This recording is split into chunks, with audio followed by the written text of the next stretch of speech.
আসসালামু আলাইকুম। আজকে একটা আনকমন একটা রেসিপি নিয়ে আসছি।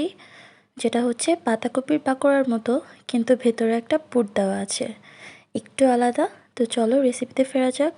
ফার্স্টেই আমরা এখানে কিছু পাতাকপি কেটে নিছি। এগুলো একটু বেশি পরিমাণে কেটে নেবেন, কারণ মশলা দেওয়ার পরে এটা হচ্ছে একটু কমে যায়। তো এখানে জিরা গুঁড়া, ধনিয়া গুঁড়া, হলুদ গুঁড়া, আদা রসুন বাটা, বেসন, একটু পরিমাণ মতো লবণ, স্বাদ মতো পেঁয়াজ কুচি আর মরিচ কুচি, এই উপকরণগুলো দেওয়ার পরে সুন্দর করে মাখতে হবে।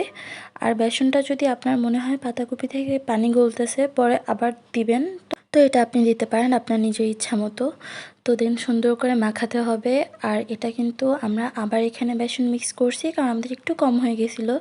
দেন হচ্ছে আমরা এটাকে ভাজতে চলে গেছি আমাদের সেই খানদানি তাওয়াতে, যেটা হচ্ছে অনেক পুরনো, কিন্তু অনেক ভালো ভাজাভাজি হয় আর কি। তো ফার্স্টে ডিমগুলোকে স্লাইস করে নিতে হবে এরকম করে। এটা হচ্ছে মাঝখানে পুর হিসেবে ইউজ করতে হবে। তো ফার্স্টে কিছু পাতাকপি নেবেন, যেভাবে ভিডিওতে দেখাচ্ছে। এটা ছিল আমার শাশুড়ি আম্মুর একটা রেসিপি, যেটা হচ্ছে আম্মু একটু আনকমনভাবে বানাইছে। আমাদের সবার তো এটা খুবই মজা লাগছে। তো এই তো দেখলেন যেটা আমরা কীভাবে বানিয়ে নিছি। তো এরকমভাবেই আপনারা সবগুলো বানায় তারপর হচ্ছে ভেজে নেবেন। আর একটু নিভু নিভু চালে ভাজবেন, যেন ভেতরের ডিমটাও একটু ভালোভাবে কুক হয়ে যায়। তো এই তো আমাদের এখানে এগুলো সব ডুবো তেলে ভাজতেছিল। ডুবো তেলে ভাজলে ফ্রাইটা একটু বেশি ভালো হবে। সব কিছু কিন্তু ডুবো তেলে ভাজলে সুন্দর হয় না। কিছু কিছু রেসিপি আছে যেগুলো হচ্ছে একটু কম তেল দিয়ে ভাজলেও ভালো লাগে। তো এই তো আমার এখানে ভাজা কিন্তু প্রায় হয়ে আসতেছে। তো আমার ভাজা ফুল কমপ্লিট। দেন হচ্ছে আমি ডেকোরেট করে নিছি। দেখতেই কতটা লোভনীয় লাগতেছে না? আমার তো দেখার পরে অনেক বেশি খাইতে মন চাইতেছিল।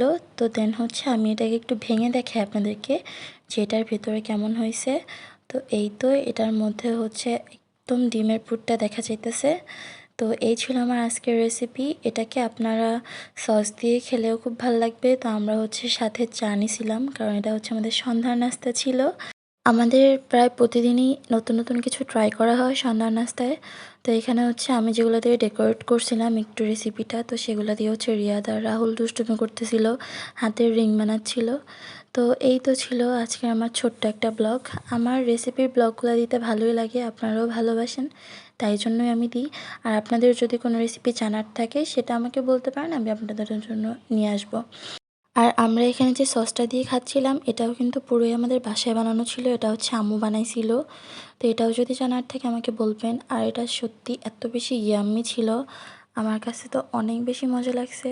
তো আমরা হচ্ছে সবার রিভিউ নিতেছিলাম যে কার কাছে কেমন লাগছে। তো আজকে আমার এই মিনি ব্লগটা এই পর্যন্তই ছিল। আজকের মতো এখানে আল্লাহ হাফেজ। সবাই ভালো থাকবেন, আমাদের জন্য দোয়া করবেন।